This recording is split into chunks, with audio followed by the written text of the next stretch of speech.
স্থানীয় বিধায়ক শ্ৰদ্ধাৰ ভুৱন পেগু মহোদয়ৰ পৰামৰ্শক্ৰমে জনাই অৰুণাচল সীমান্তৰ ৰুকছিন চেকগেটৰ সমীপতে থকা পবা খেলপথাৰত জনাই দ্বিতীয়বাৰৰ বাবে অনুষ্ঠিত হ'ব দ্বিতীয় সংস্কৰণ পবা ফুটবল টুৰ্ণামেণ্ট 2025 ফুটবল প্ৰতিযোগিতা। উক্ত প্ৰতিযোগিতাত অসমৰ বিভিন্ন জিলাৰ উপৰিও অৰুণাচল প্ৰদেশ তথা দেশৰ বিভিন্ন প্ৰান্তৰ খেলুৱৈৰ সমান্তৰালকৈ অংশগ্ৰহণ কৰিব বহিদেশৰ খেলুৱৈ। জনাই সমষ্টিৰ বিধায়ক ভুৱন পেগুৰ পৰামৰ্শক্ৰমে জনাই ছানৰাইজ ক্লাব আৰু TMPK কেমি জেলেম আঞ্চলিক সমিতিৰ যৌথ উদ্যোগত আৰু জনাই স্পৰ্টছ এছ'চিয়েশ্যনৰ সহযোগত 30 নৱেম্বৰৰ পৰা অনুষ্ঠিত কৰা হ'ব দ্বিতীয় সংখ্যক Poba football tournament 2025 prize money football প্ৰতিযোগিতা।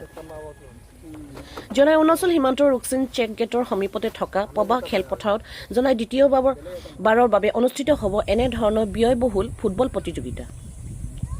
ইফালে ক্ৰীড়া প্ৰেমী ৰাইজে সুন্দৰকৈ যাতে খেল উপভোগ কৰিব পাৰে তাৰ বাবে আয়োজক সমিতিয়ে নিৰ্মাণ কৰি দিয়া হৈছে 500ৰো অধিক দৰ্শকে বহি চাব পৰাকৈ বাঁহৰ গেলাৰী। হে অসম অৰুণাচলৰ সকলো ক্ৰীড়া প্ৰেমী ৰাইজক 30 নৱেম্বৰৰ পৰা জনাই পবা খেলপথাৰলৈ আহি উক্ত ৰোমাঞ্চকৰ খেলসমূহ উপভোগ কৰিবলৈ আহ্বান জনাইছে আয়োজক সমিতিয়ে। মাননীয় বিধায়ক শ্ৰদ্ধাৰ ভুৱন পেগু মহোদয়ৰ পৰামৰ্শক্ৰমে আমি ছানৰাইজ ক্লাব জনাই আৰু TMPK কেমি জেলেম আঞ্চলিক সমিতিৰ যৌথ উদ্যোগত লগতে জনাই স্পৰ্টছ এছ'চিয়েশ্যনৰ সহযোগত দ্বিতীয় সংখ্যক পবা ফুটবল টুৰ্ণামেণ্ট অনুষ্ঠিত কৰিবলৈ আমি আয়োজন কৰি আছোঁ।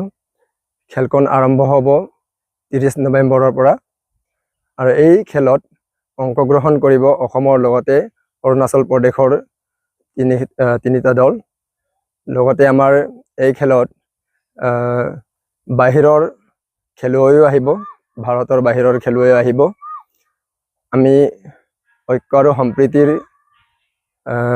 উদ্দেশ্যৰে এই খেলখন আয়োজন কৰি আহিছোঁ আৰু আমি আশা কৰিছোঁ বৃহত্তৰ জনাই অঞ্চলৰ সকলো ফুটবল প্ৰেমী ৰাইজ আহিব। যোৱা বছৰ আমি যেনেদৰে ৰাইজৰ বৃহৎ সঁহাৰি পাইছোঁ এই বছৰো আমি একে সঁহাৰি আৰু আদৰ লাভ কৰিম বুলি আমি আশাবাদী আৰু সেই আশাৰে পবা ফুটবল টুৰ্ণামেণ্ট 2025 আৰম্ভ কৰিবলৈ গৈ আছোঁ। আমি 16টা টিম গোটেই অঞ্চলৰ ভাল যিবিলাক টিম আমাৰ যোৱা বছৰো খেলি গৈছে আৰু আমাৰ চকুত যিবিলাক ভাল টিম আছে তেওঁলোকৰ পৰা আমি 16টা টিম লৈছোঁ।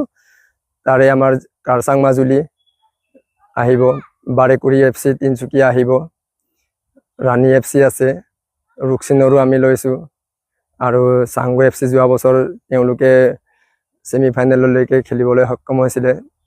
এনেকৈ ভাল টিম আছে আৰু চিয়াং ফিটনেছ বুলি এটা দল আছে য'ত আমাৰ ভাৰতৰ বাহিৰৰ খেলুৱৈ আহিব।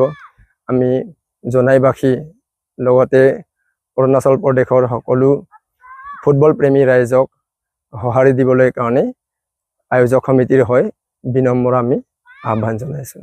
এই খেল হ'ব পবা খেলপথাৰত, যোৱা বছৰ ইয়াতে আয়োজন কৰিছোঁ আৰু আমি অনাগত দিনলৈকে এই খেলপথাৰতে পবা ফুটবল টুৰ্ণামেণ্ট আয়োজন কৰিম। হয়, এইটো প্ৰাইজ মানি ফুটবল প্ৰতিযোগিতা। প্ৰথম পুৰস্কাৰ 1 লাখ আৰু দ্বিতীয় পুৰস্কাৰ হ'ব 50,000 আৰু ইণ্ডিভিজুৱেল প্ৰাইজেছ আছে সেইকেইটাও থাকিব।